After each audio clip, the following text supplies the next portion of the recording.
So our agenda for today is we're going to talk briefly about session setup. Then we're going to go into the changes for buildings 25,000 square feet and larger.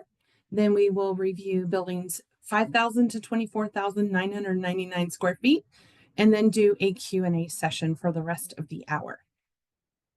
So slides and recording will be posted on the Rules and Technical Guidance webpage later this week, and we'll also send it out to anybody that registered for this session. We're going to go through the entire presentation and then answer questions. You can enter questions into the Q&A box, and as far as I know, you can also upvote questions. So if somebody else put a question in, you can click on a box to let it go higher up in the ranking.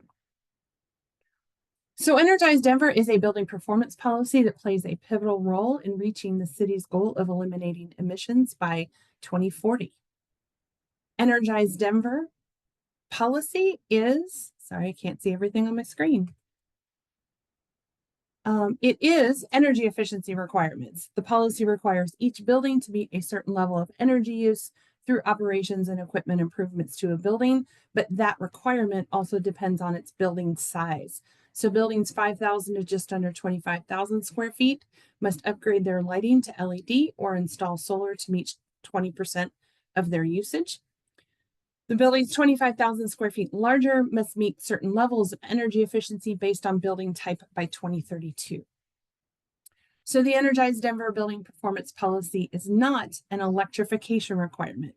Buildings are not required to electrify their buildings to be in compliance.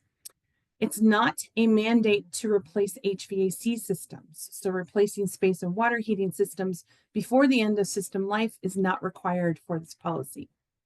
It is also not a 30% energy reduction requirement for every building.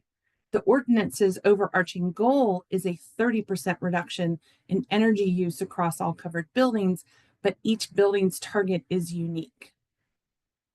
So the city's goal is to work alongside Denver's building owners, property managers, and service providers to make reducing energy use practical and achievable.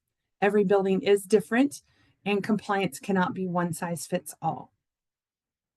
So we'd like to launch a new approach. The compliance with the building performance policy should be a manageable and achievable process.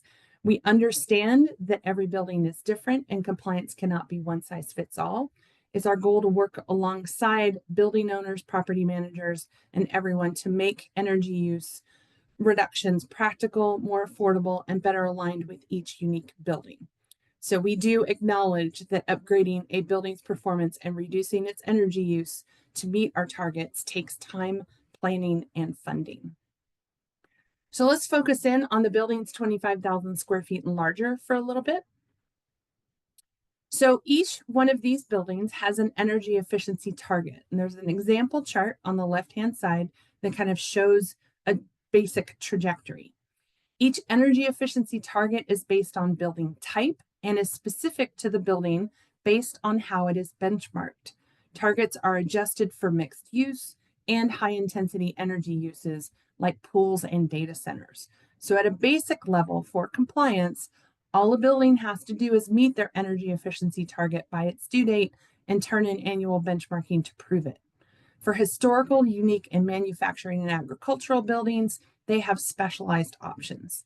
So the chart on the left shows a basic trajectory of an office building and shows you that each trajectory is specific to each building based on where they were in 2019 and how they benchmarked the building.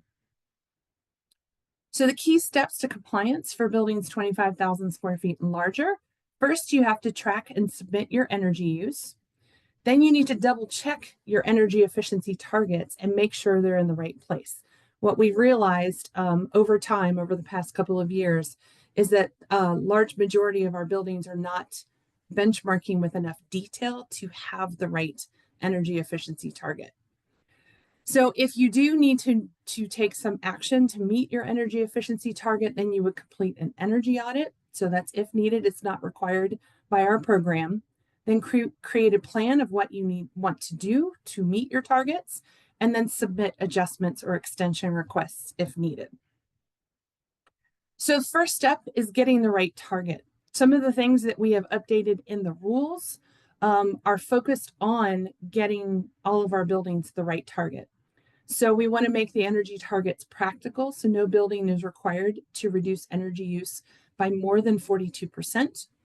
We added a credit for adaptive reuse. So if you have a previous project or a future project that is changing the property type from a major big change like office to multifamily or other options, there is now a credit on your energy efficiency target. We have a new custom target process, so it creates the ability to adjust a building's energy efficiency target beyond the standard adjustments. We also adjusted the floor energy efficiency target for manufacturing, agricultural, and industrial buildings, and it was raised from a 30 EUI to a 52.9. And then we refined the target adjustment for historical and unique buildings.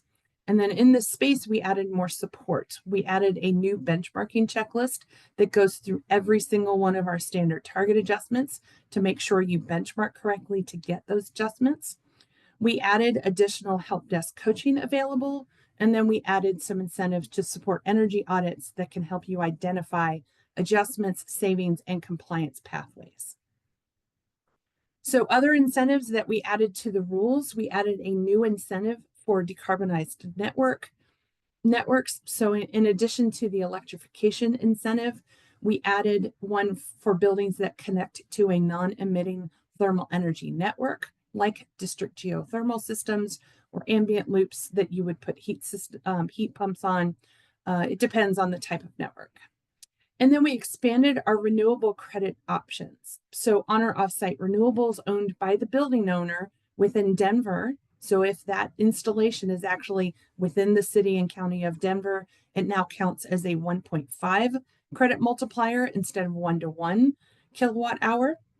And then offsite solar investments can now be located anywhere in Colorado. It was previously limited to Denver.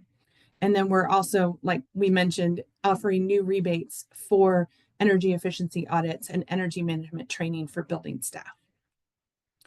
So there's a lot of things that we've done around the more time kind of concept. So we have extended the compliance deadlines. Building owners will have an opportunity during benchmarking this year to opt into a timeline extension that shifts the original 2024/2025 target to 2028. It eliminates the 2027 target and shifts the 2030 target back to 2032. So that's done through a timeline extension. We added a residential condominium reserve option. So it's a new option to allow more time for residential condominiums to fundraise for improvements.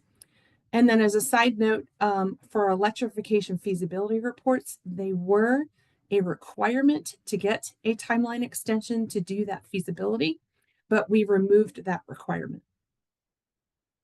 So on the more time topic, we added an item called an interim compliance hold, which is a short-term hold on your requirements for a lot of more short-term reasons, like financial solvency concerns, vacancy rates that were caused by a financial solvency concern or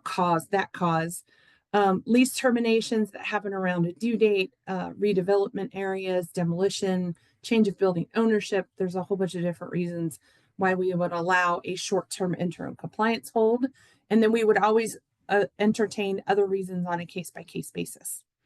And then the long-term timeline extension, which we used to call a timeline adjustment, is still pretty much the same. We made some adjustments to HVAC end of system life to give you a little bit more time for that.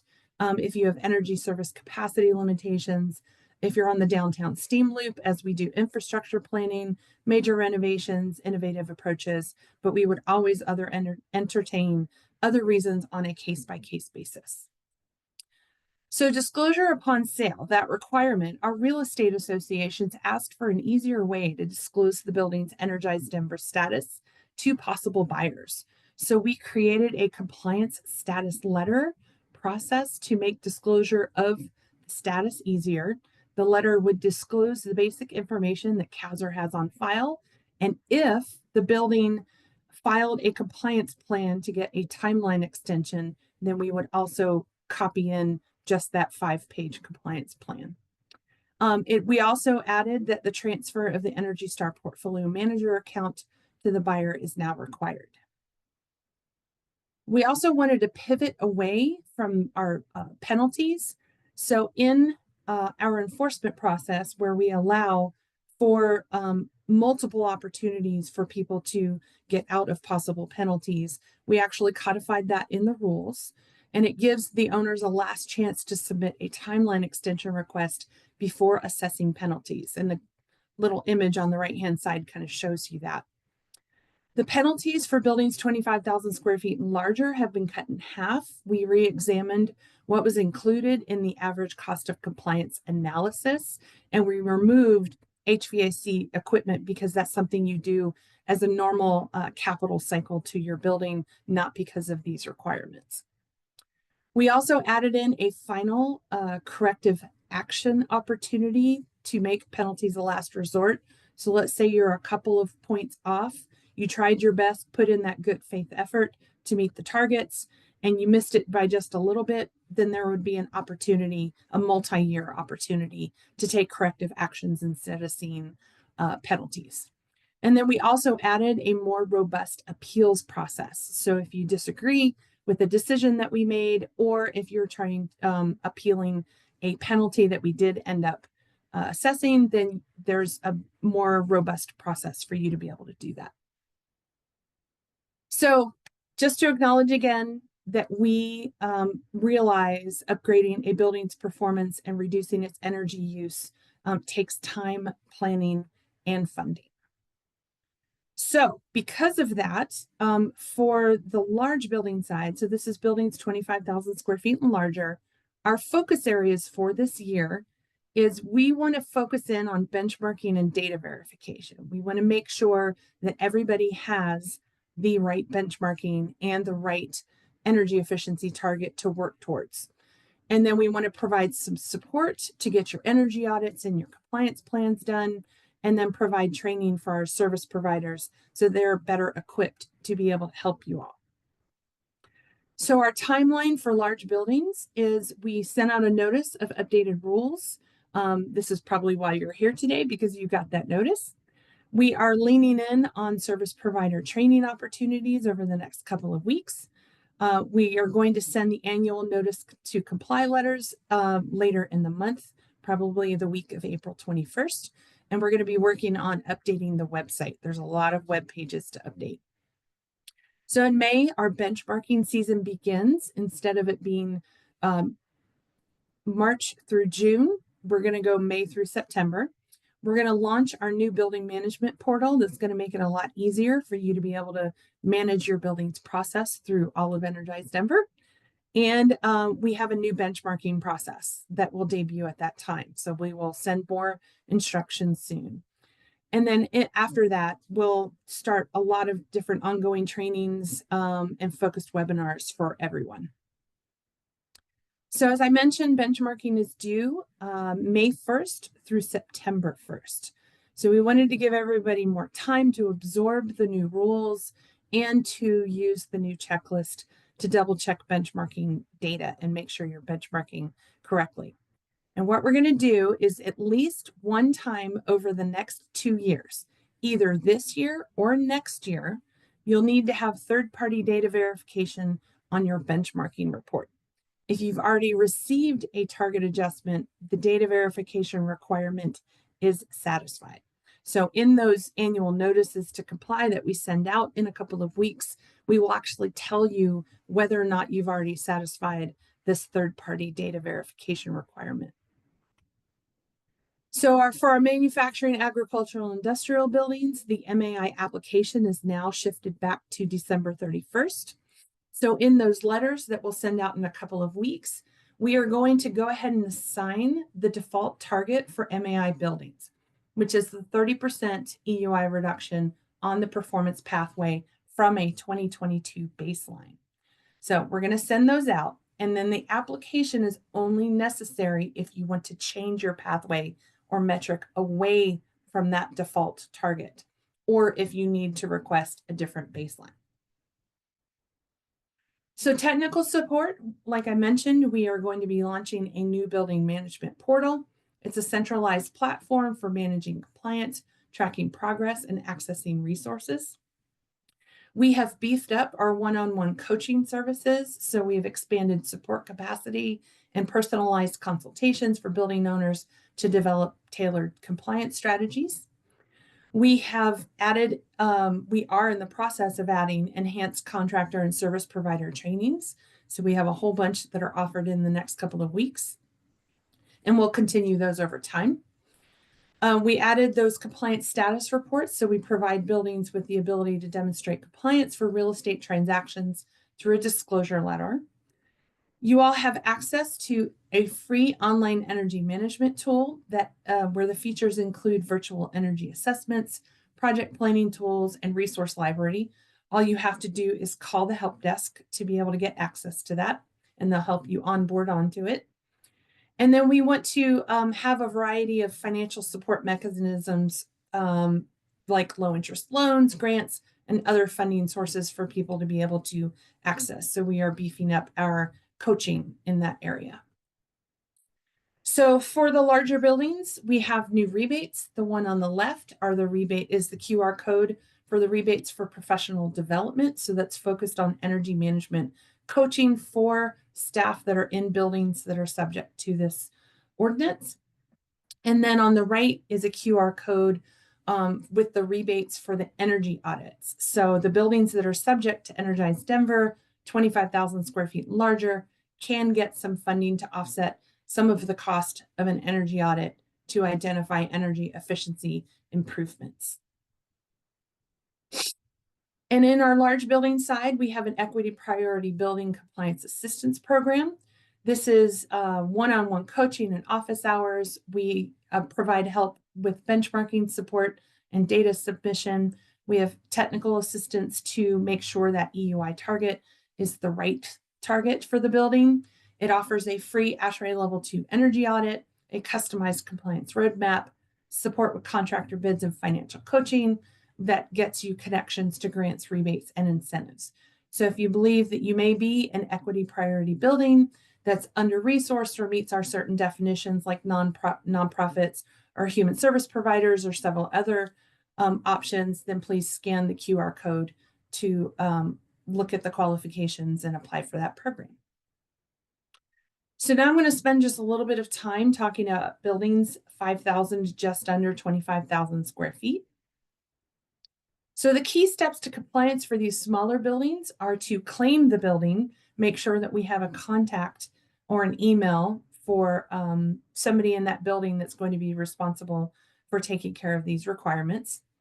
You need to confirm your deadline of exactly when your requirements are due. The larger buildings on this side are due actually at the end of 2025, and the smaller buildings have all the way till 2027. Then you choose your compliance path.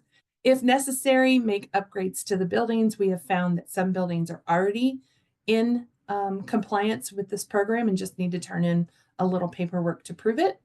And then if you do need to make the upgrades to the building, you need to report the compliance to the city. So for the small buildings, there are two prescriptive requirements. Either you certify that a minimum of 90% of the lighting load is provided by LED lighting, or source at least 20% of annual site energy from on or off-site renewables.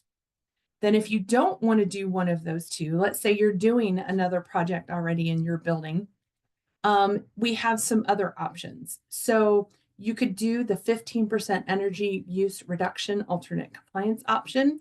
This is where you would implement any measure that reduces annual site energy usage, which is your electric and gas, by at least 15% instead of doing LEDs or renewables. This requires an ASHRAE Level 1 audit, but there's also some free audits from Xcel Energy's BEA programs to help you meet this requirement. And then we have a separate alternate compliance option for residential condominiums. This is where you would focus only on common areas where you do LED lighting, lighting controls, and renewables to cover the common area electrical usage. So for the rules update for the smaller buildings, we simplified some of the processes. So if you are already in compliance with LEDs, Self-verification is now allowed for building owners that are already in compliance with these requirements and do not need to make lighting upgrades. We also simplified the timeline extensions so that the process is easier. If you are doing the 15% energy use reduction, we streamlined energy tracking, and this is also for our renewables. So we simplified a process for calculating a building's annual energy use. And if you're doing something else under that 15% alternate compliance option, you're no longer required to perform 12 months of energy benchmarking after the completion of upgrades. So we'll have another webinar at a later time for our smaller buildings that will focus in on all of these updates to our processes. So timeline for the smaller buildings, a notice of updated rules was sent out to the buildings last week. We are updating our service provider trainings to make sure that they understand all of the changes to the rules and regulations. And then we are working, actually, I believe the updates to the website are already complete for the smaller buildings. And then December 2025 is the compliance deadline for the first group, the larger part of those buildings. So if you have any questions, please call in to the help desk or email us. And then we have a few more spaces left in a pilot program that we are doing on the smaller buildings. We call it our Eden program. For these smaller buildings, this pilot program will provide technical and financial assistance, one-on-one coaching, personalized building reports, and analysis of cash flow and payback on any of the improvements, and then connections to grants, rebates, incentives, and financing. So we're testing out some different things on what an equity priority building program could look like for smaller buildings. And we have a few spaces left in this program. So you can scan the QR code on the left-hand side to apply for that program. So I just want to do a quick introduction to our Energize Denver team. I know a lot of folks have already spoken with some of these, but I want to make sure that you all know who is behind this program and that we're here to help you. So my name's Sharon J. I'm the policy manager. I just realized I didn't introduce myself earlier. Our operations data person is Matt. Derek works on outreach and compliance with some of our unique and historical buildings. Mike works on compliance and enforcement, kind of behind the scenes in all of our processes. Daniel is our manufacturing, agricultural, and industrial administrator. Berenice runs the equity priority building program for our larger buildings. And then Tom manages our program for our small buildings, including the Eden program. And then we also have our building performance help desk that provides support and coaching for anything that has to do with Energize Denver. So we want to support you all. That's why I introduced the team. We want to make sure that we are here to help you with your compliance journey. We wanted to provide flexible and feasible compliance paths to align with business needs and capital cycles. We wanted to help you lower costs and generate those savings so that you have more time flexibility, the efficiency improvements and incentives to get you those lower costs of running your building. We also want to help you future-proof your buildings. We want to ensure buildings remain competitive, energy efficient, and adaptable for the long term, and then expanding that business support to make sure that you have the rebates, compliance tools, and expert assistance to guide businesses through the process. So I just want to reiterate our commitment to collaboration. We are streamlining our communications, providing improved clarity on compliance steps. We're offering assistance to businesses navigating the policy. We want to provide trainings and connections to qualified contractors and delivering a business hub and compliance portal to make the journey more manageable. So this is the information on how to contact our help desk. They are available Monday through Friday, 8 to 5 p.m. There's a phone number. There's a way to schedule a phone appointment with them. And then we have two different emails, one for the larger buildings and one for the smaller buildings, for you to be able to contact them and ask them questions. The QR code on the left side is how to visit our main Energize Denver website. And then on the right-hand side, we usually put any updates to our program or webinars, schedule how to sign up for things in our newsletter. So I'd encourage everybody to subscribe to the Buildings and Homes newsletter so you can get all of the information that the Office of Climate Action, Sustainability, and Resiliency is doing in the buildings and homes space. So that is all the content for today's briefing. What we're going to do now is switch into Q&A. So Matt is online with me today to help me get the questions answered. Yes, navigating the Q&A. Thank you, Sharon. And we did have the option to upvote, and there were a couple that did receive additional attention. So we're going to go by those and then just in order as they came in. So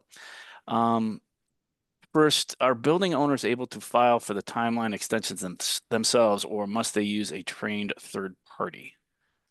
No, you can file for them yourselves. The only thing in the timeline extension process that has to be done by a third party is the actual energy audit itself. So if you get the energy audit, take their recommendations, complete your own compliance plan, do all of the paperwork yourself, you could do it yourself. It's only the energy audit that has to be completed by a third party.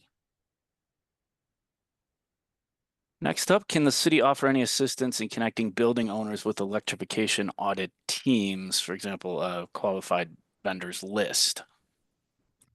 So we do have a trained vendors list that we are working on improving. So right now, our service provider list is only lists if people have been trained in our program, and we're working on getting everybody updated with their training. And it tells you just some basic information about their building. We are working on building out a tool that would give you a whole lot more information about the different companies. It would be searchable, that kind of thing, but that is probably at least 3 to 4 months away. So if you go to visit our website, go to the main hub, and then click on resources for building owners, there is a service provider directory there that tells you which providers have been trained in our program. That's what we have right now.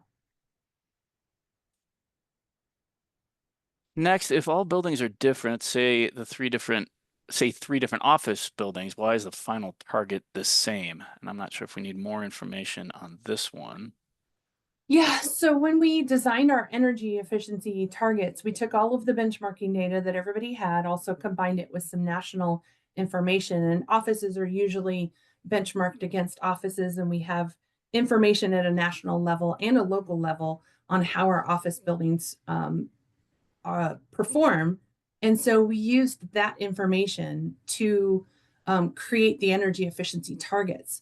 What we have found over the last couple of years is that maybe not enough detail. If you are a mixed use office building, let's say in downtown, where you have restaurants and you have a gym for your as an amenity that also has a swimming pool, that also, and your particular business has a large data center, not everybody was actually benchmarking with that information. So we couldn't give them a customized target that's specific to their building.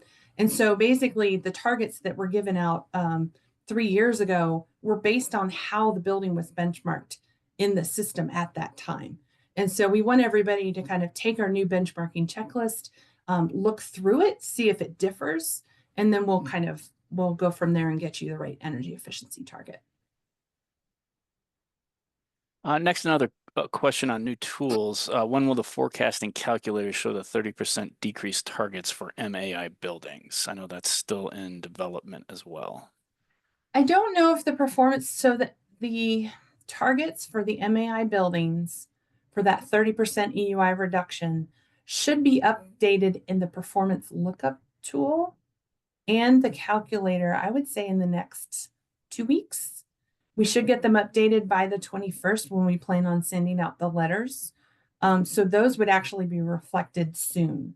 What's not reflected in the performance calculator itself is the change in penalties or the change in renewables. So I would encourage you to go to the lookup tool, because that one's a little bit more basic and would still reflect any changes that we would make in the program, but the calculator is going to take us a little bit more time to update because it's a little bit more complicated with some of the rules updates. So. Question on data verification. In your key steps to compliance for 25K plus, data verification performed by a third party was not mentioned as a requirement. Is this still a requirement? It is. Yeah, I just tried to keep that slide very simple instead of Yep. writing all of the things on that particular slide. But yes, data verification. We were going to have data verification of next year's of 2025's data anyways to do performance evaluation next year on the original timeline. But now that we've gotten everybody set up for this timeline extension that puts the first target due in 2028, we just want to make sure everybody's working towards the right target. So we shifted the way we're doing data verification. You only have to do it once now at the beginning. Either you did it with your target adjustment already, or you'll do it in the next 2 years. So one of those three things. And then the only other time you would have to do data verification is at the very end, when you actually hit your energy efficiency target, either in 2032 or after 2032, if you did a timeline extension. Moving to electrification, the reference is electrification is no longer required. Is the credit something more enticing now? No, we did not change the electrification requirement. So what he's asking about is our electrification incentive. We've just switched it from credit to incentive. Is if you hit 80% or more of your energy use comes from electric sources, then you would get a 10% bonus on your energy efficiency target. So if you're an office, if it was a 48, then it would go to like a 52 and a half, something like that as your energy efficiency target, if more than 80% of your energy use is from electrical sources. Thank you. Tenant management question here. If you're the owner of a building with a tenant whose lease space is 25K square feet, does this program have the authority to require that tenant to make changes to be compliant with Energize Denver, or is only the landlord responsible? Concern is intruding into a private tenant. Gotcha. So technically the landlord or the building owner is still the responsible party because that is actually in the ordinance and we couldn't change that. What we did is we took in our rules and regulations, there was a line that's actually been in our rules and regulations for a very long time saying that the tenants are required or obligated to help the landlord on their benchmarking. And we copied that language into the performance section, that the tenants are obligated to help the building owner reach compliance. And so we also have some leasing guidance. If you have to wait until leasing is over, we can offer a timeline extension on that to maybe renegotiate a lease. Or if we have some guidance in the technical guidance now on tenants, I believe it's in section 1. If you want to take a look at that, just to be able to help with that process. But we do have in our resources for building owners webpage, we do have some guidance on how to put language in a lease that would help this whole entire process. Moving back to energy audits, how long are energy audits considered valid for the purpose of being used for timeline adjustments, target adjustments, etc.? On average, it's about 5 years at this moment.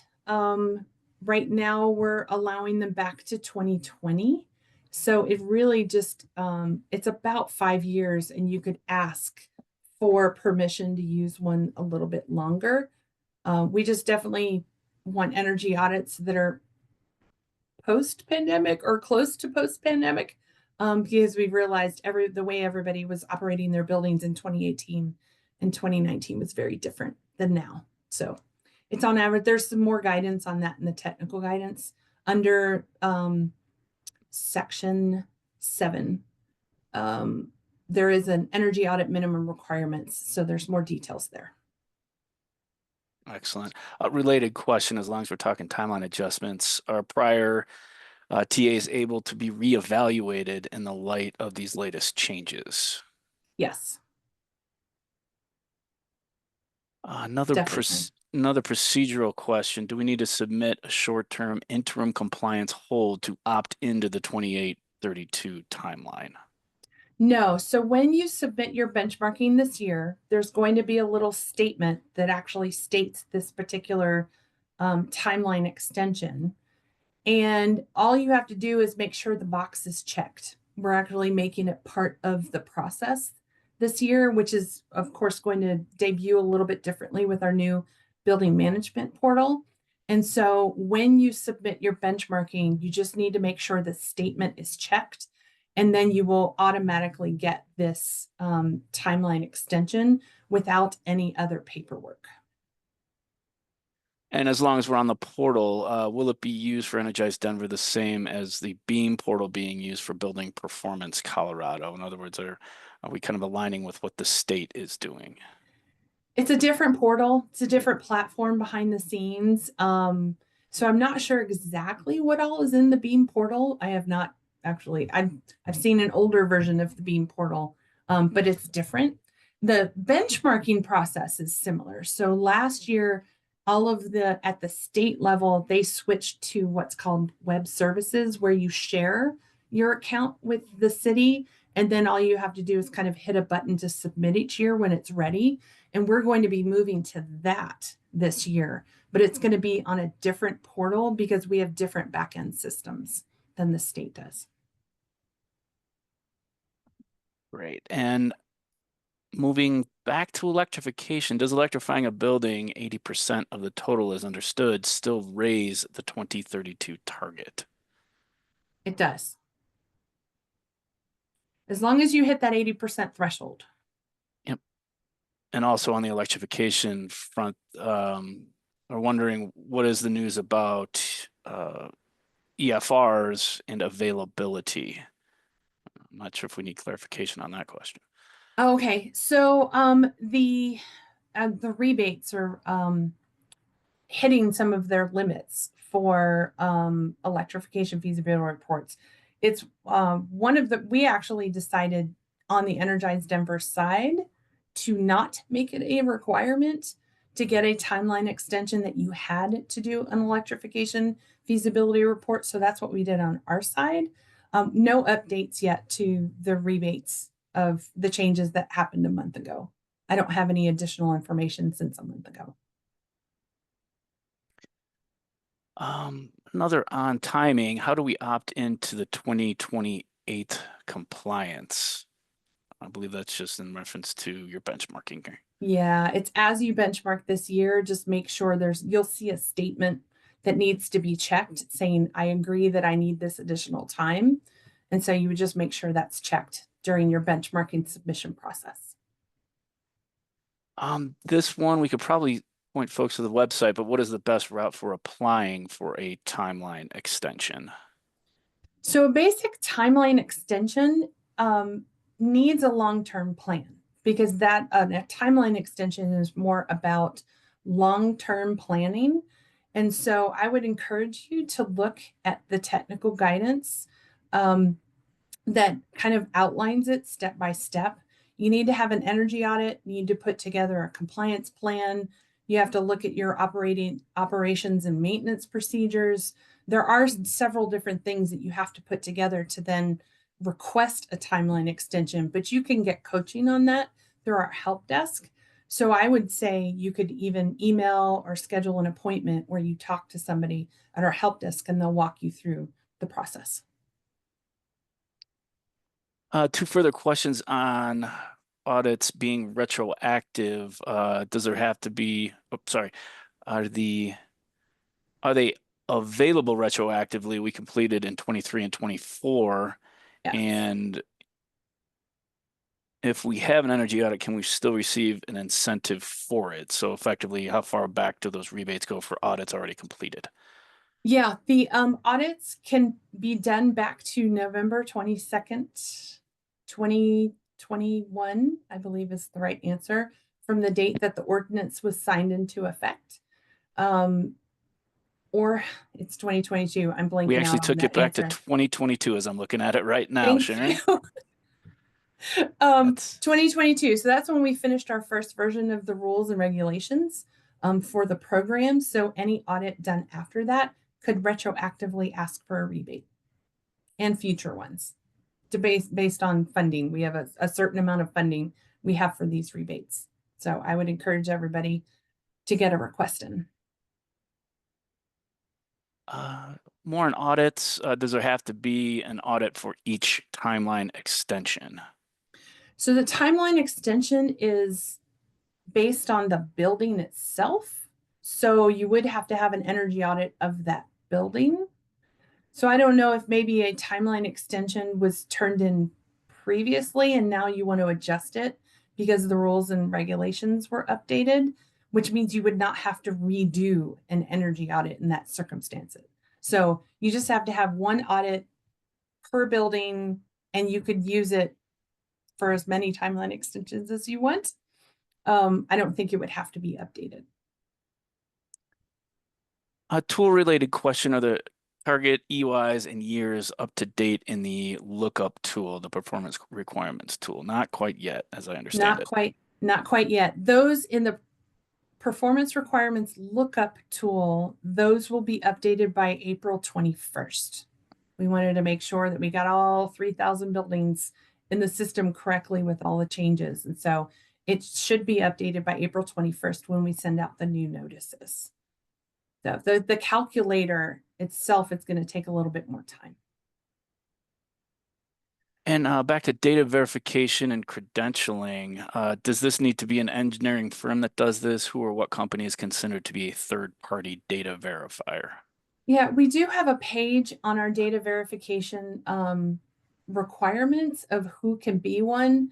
It could be a certified energy manager, a registered architect, a professional engineer, and there's several other like energy audit focused credentials that could qualify for third-party data verification. So, and they're also listed in our technical guidance document. I believe it's section 3. There's a section all about data verification. Question on fines.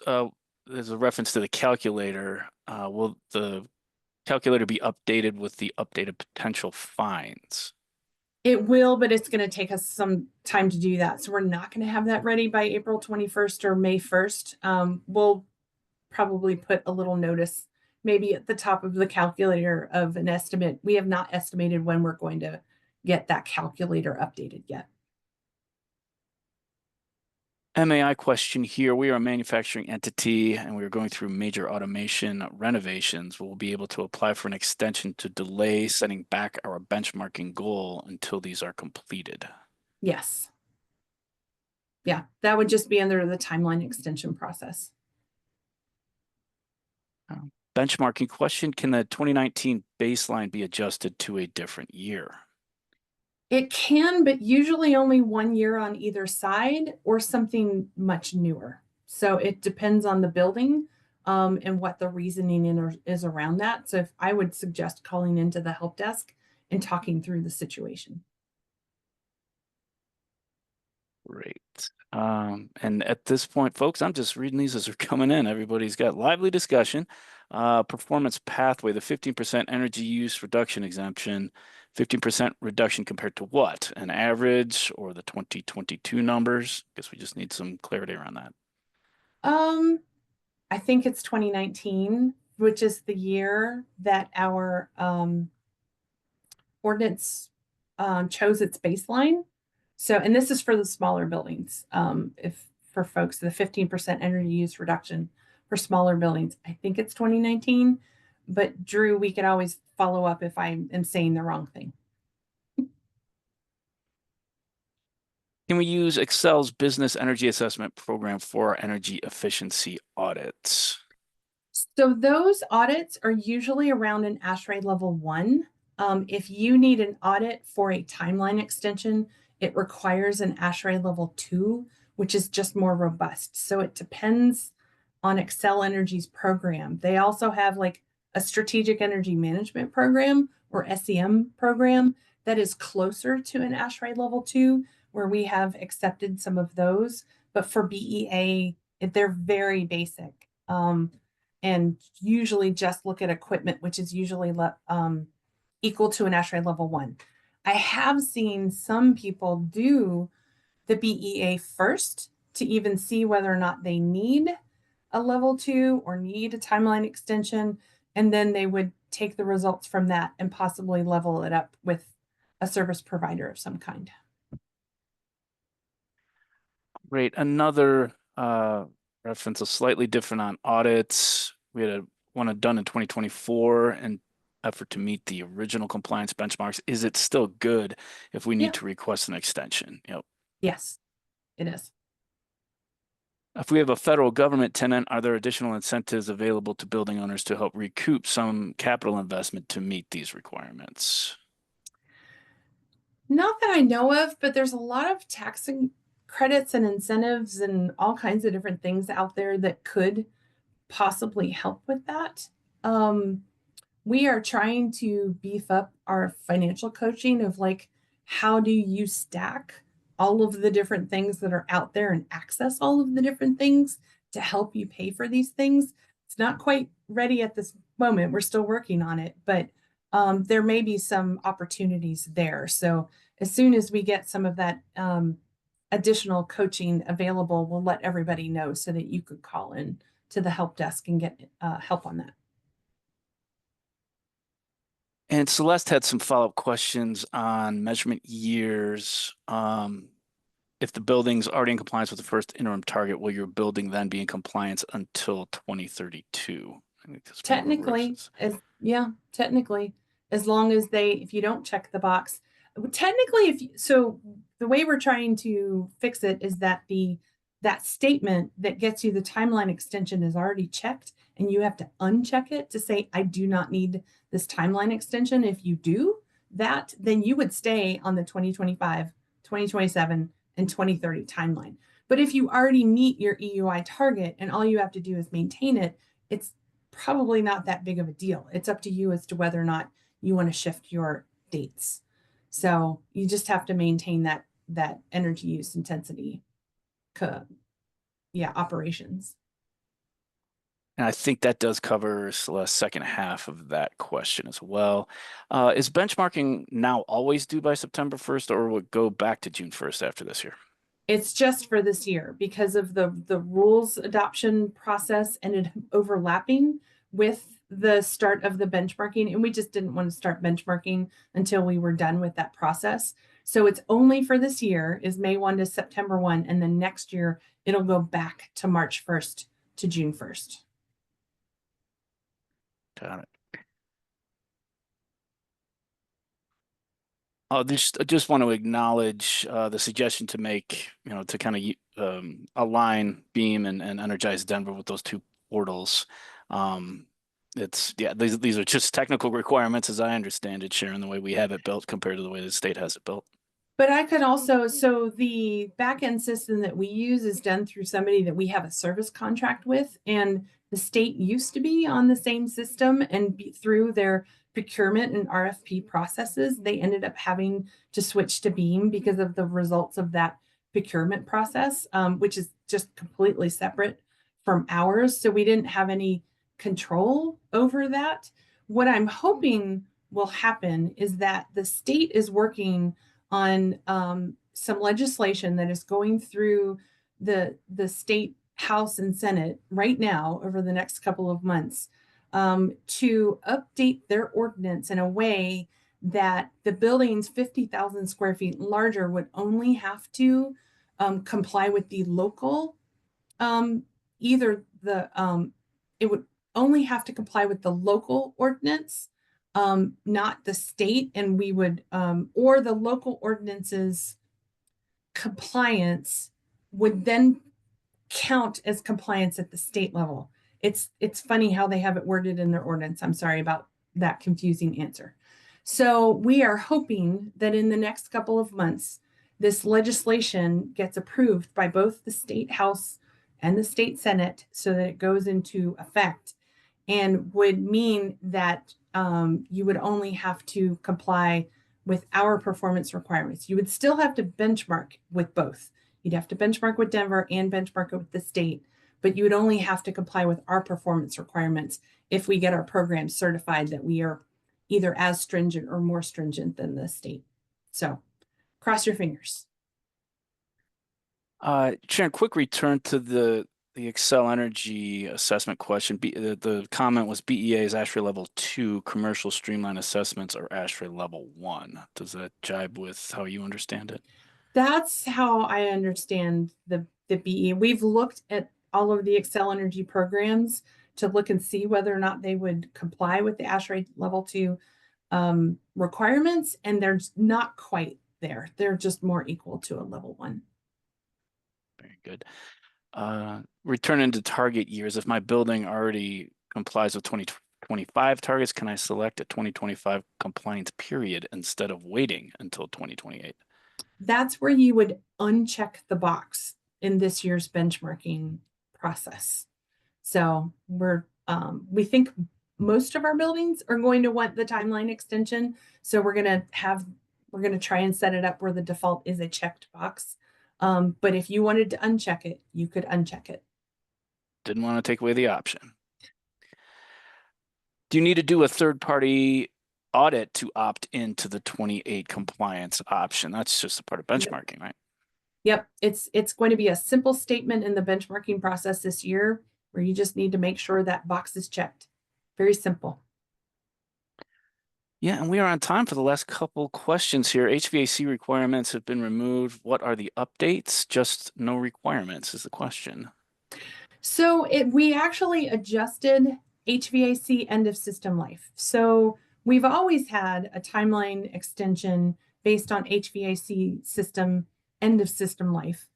But we found that using some ASHRAE databases to estimate what the end of system life is, our numbers were a little bit too stringent, and which was causing some problems with some of them. So we extended some of those dates. So if you look in Appendix B or C, I think it's C. Appendix C is the HVAC end of service life chart. Those dates and times and years have been extended. And then we want folks to focus in on some of the low-hanging fruit, like while you're waiting for your HVAC equipment to reach the end of system life, then we'd like you to focus in on some of the other lower hanging fruit that has less than a 10-year simple payback and get some of those things like lighting, building controls, lighting sensors, that kind of thing installed in your building. So you could go ahead and start realizing some energy savings and some lower costs. And then you wait until end of system life. And if for some reason you get to the time chart that we have in Appendix C, is how long we would give you a timeline extension. If you want to keep operating that equipment after that time, you can, but you got to fill in the gap on the EUI target in some manner. So it might mean that if you decide not to replace that equipment, you maybe purchase a whole bunch of renewables or install renewables on your roof so you have more flexibility for that compliance path. So we're still not saying you have to. It's just we're saying this is how much time we would give you for this particular reason. And then you still have some other options. So without seeing something on the screen, that answer is probably a little confusing, but I encourage you to look at, there's a whole section on it now in section 7.2, I believe, which is where the timeline extension section is. And then there's a whole description on end of system life, energy service capacity issues, if you're on the downtown steam loop, that kind of thing. So there's more information in section 7.2. I think we just checked this box on, do we need to opt into the new target years? You just talked about that opt in or opt out option when you benchmark. If I deselect the 28 compliance checkbox, am I now required to meet the 25, 28, and 2030 compliance period? Seems like the subjects me to additional potential fine. Yes, Bill or William. Sorry. Yes, which means you should just leave it checked so we don't have to worry about it and you're just on 28. But if you look at the way we would do penalties, it depends on how many cycles you have. So the penalty level is the same. If you have, you wouldn't see more penalties or penalty dollars just because you have more compliance periods. We actually adjusted the penalty chart. So if you have to adjust for that factor, if you get checked on or evaluated 3 times versus 2 times. So that's in section 9, I believe, maybe 9.2 is where it explains how the penalties work if you have 2 compliance cycles versus 3. It'd be the same either way. And lastly, very appropriately timed question. Will the city be looking to make any changes past 2032, or once we're compliant, this will be sufficient moving forward? As far as I know, at this time, where this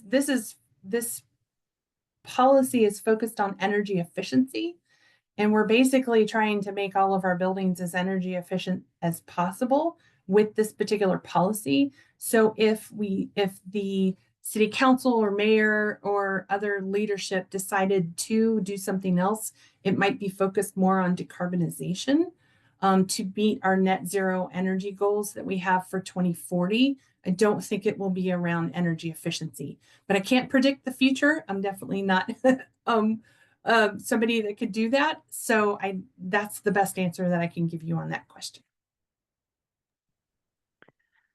And Sharon, I'll thank everybody for the contributions. We just finished everything and we just got 2 minutes left to wrap it up. Okay. I do think a couple of folks said there are some Excel energy programs that possibly may include an ASHRAE level 2. So I would just encourage everybody, if you want to go that route, just check into it and make sure that you're talking with the person that runs that program to make sure it is what you need.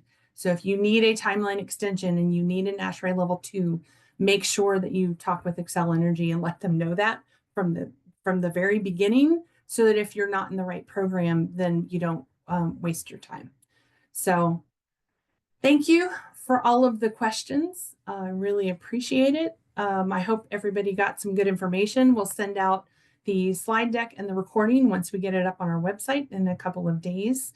And I just encourage everybody to talk to the help desk. If anything I said was confusing or you just need some more information, we have added capacity to our help desk so that they can sit there and walk you through whatever you need the help with.